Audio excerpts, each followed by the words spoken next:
A bevy of public safety bills are advancing at the Minnesota State Capitol. 3 of them authored by State Representative Cedric Frazier of New Hope.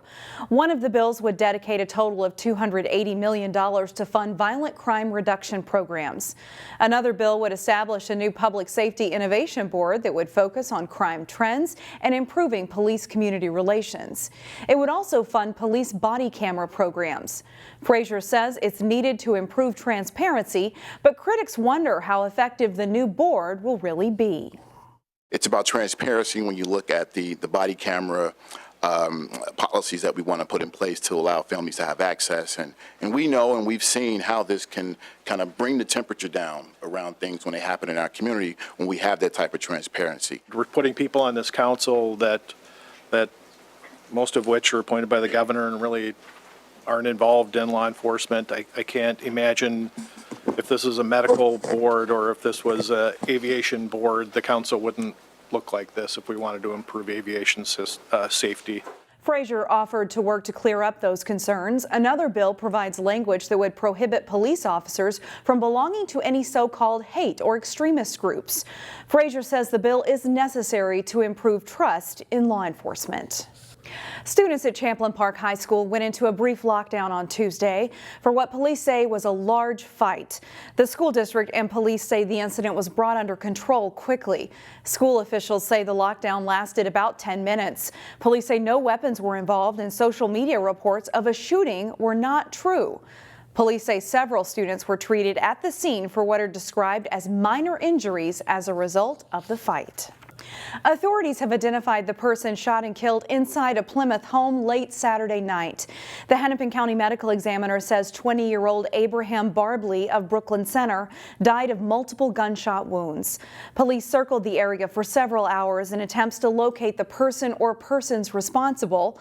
Neighbors say the home located northwest of Bass Lake was being rented out.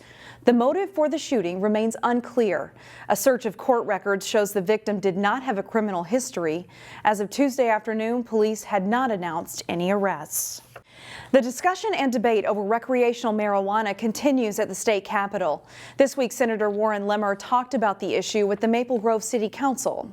The question comes up, can cities exert some kind of local control of whether or not they want to have businesses offer that product in their city? Limmer says he has traditionally been opposed to recreational marijuana, but he knows it has the votes to possibly be passed this year or next. His question to the council was, should cities have a say in where recreational marijuana can be sold if it is legalized? Historically, cities license alcohol, they license tobacco. I see no reason cities shouldn't be allowed to license cannabis-related facilities.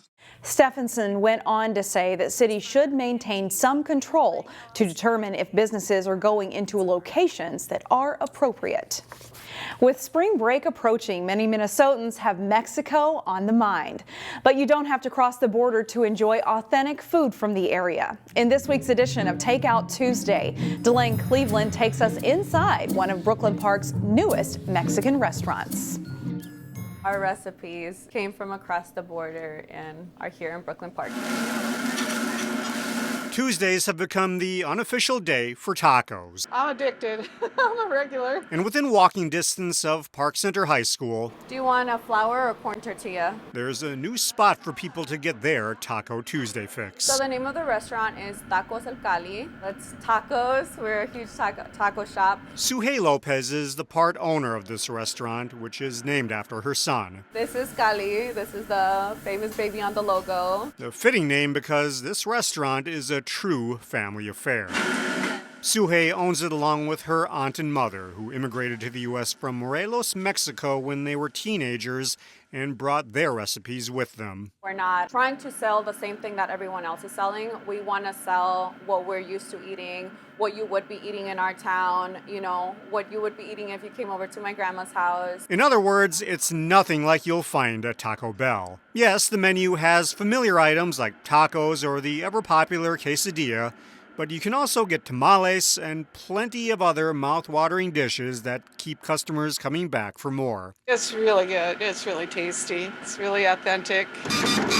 Some of the menu items might take a little getting used to for the uninitiated, but for anyone who grew up with this food, it's exactly what they're looking for. We get a lot of customers that have moved here from like San Diego, California, and that's like a comment that we get a lot. Like, this is the closest to like the border that we have with authentic Mexican food.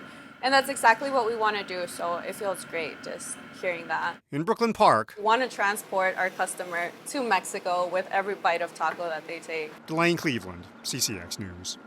We have several teachers who have made the cut to be semifinalists in Education Minnesota's Teacher of the Year contest. Out of the 33 teachers who made it through to the semifinalist round, we have 3 teachers from local schools. Jennifer Harrell teaches Spanish at Maple Grove Middle School. Lisa Niederheiser teaches English and social skills at Jackson Middle School. And Tatiana O'Donnell teaches math and science at Robbinsdale Spanish Immersion. 10 to 12 finalists will be selected from this round of semifinalists, and the Teacher of the Year will be announced in May. Regardless of where you are on your path to retirement, you can still take charge of your financial future today. Visit aceyourretirement.org and answer a few questions from Avo, your friendly digital retirement coach, for free tips, resources, and advice customized for your situation to help you feel confident and prepared for retirement. Retirement looks different for everyone. Make sure you're prepared for your financial future at aceyourretirement.org.